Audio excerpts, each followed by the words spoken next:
Bonjour à tous. Donc je me présente, je suis Philippe Curie. Le titre de mon intervention, vous la voyez ici. Si elle s'inscrit en complémentarité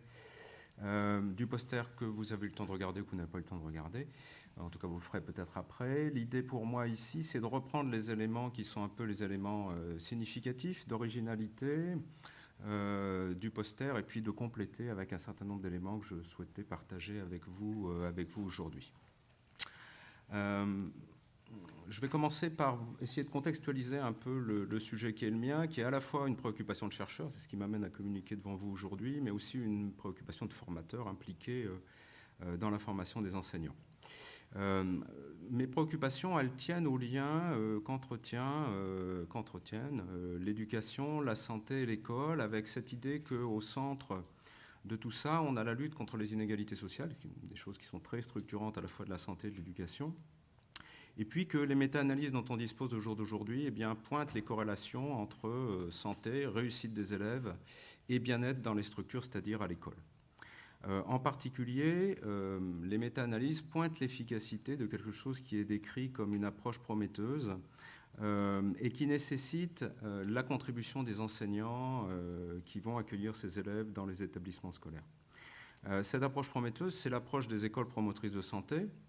qui relève de ce qu'on appelle la promotion de la santé. La promotion de la santé, c'est à la fois mettre au centre de l'école ces questions de santé, à travers l'environnement que constitue l'école, tant physique que pédagogique, l'apport d'informations sur les thématiques de santé en lien avec les programmes, mais aussi, et ça c'est plus spécifique de ce qu'on appelle l'éducation à la santé, le développement des compétences des élèves pour prendre en charge de manière autonome, en tout cas faire des choix éclairés en la matière par rapport à leur santé.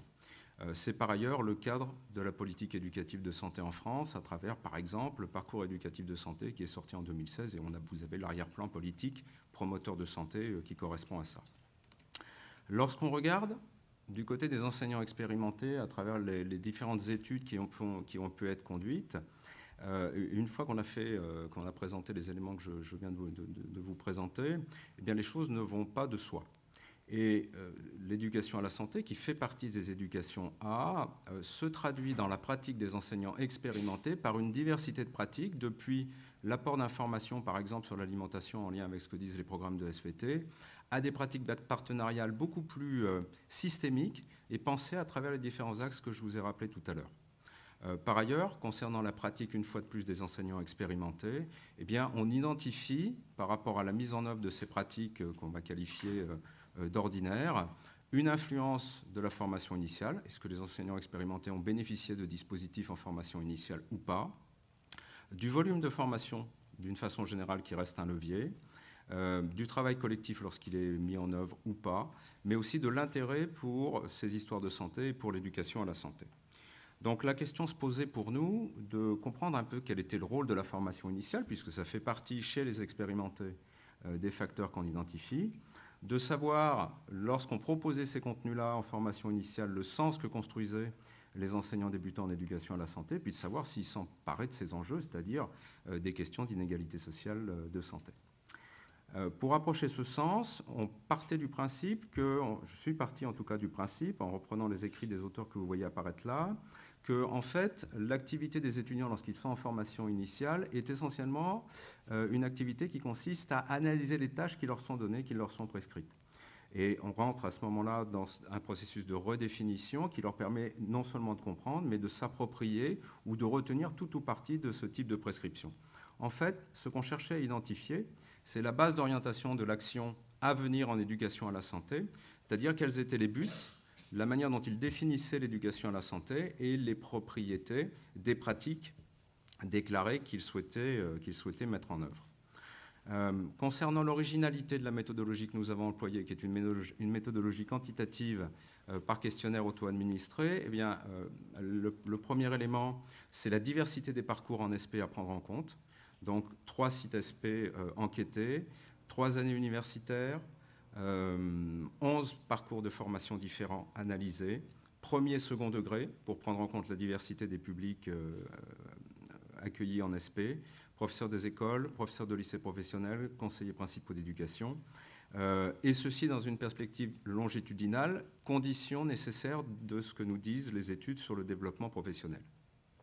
2 questions de recherche, quel est le sens, la nature de la tâche comprise par rapport à ce que je vous ai dit avant, et puis les facteurs corrélés. Concernant les résultats, concernant la tâche comprise, on note une évolution des préoccupations significative par rapport à la population qui est la nôtre, entre le début et la fin de la formation. En début de formation, nos étudiants sont plutôt centrés sur l'apport d'informations dans un but de prévention, apporter des informations sur les thématiques de santé, alors qu'en fin de formation, ils définissent l'objet éducation nationale par rapport à l'élève et en essayant de réunir les conditions de son émancipation, c'est-à-dire la nécessité de développer chez les élèves cette question des choix éclairés dont je parlais tout à l'heure. Concernant les facteurs corrélés, tout d'abord les facteurs individuels que sont l'intérêt, le sentiment de compétence ou la place déclarée dans leur future pratique. Vous voyez qu'entre le début et la fin de la formation, on a une évolution, un accroissement significatif ou tendanciel de tous ces facteurs-là qui sont impliqués dans leur définition de la tâche et donc potentiellement la mise en œuvre de pratiques derrière. Et puis, quand on s'intéresse à quels sont les éléments finalement des parcours de formation qui impactent, je vous propose 2 focus, même si vous en aurez un peu plus tout à l'heure dans le poster. La place de mémoire de recherche, avec un but d'éducation déclaré plus important pour ceux qui ont fait un mémoire de recherche. Et puis la place des expériences et des stages, et là particulièrement je m'attarde 2 minutes, enfin je n'ai pas le temps de m'attarder 2 minutes, mais je m'attarde un petit peu, en pointant avec vous le fait qu'on a une prise en compte de l'éducation à la santé déclarée dans la future pratique plus importante lorsque ces expériences, ces rencontres avec les élèves sont accompagnées. C'est le cas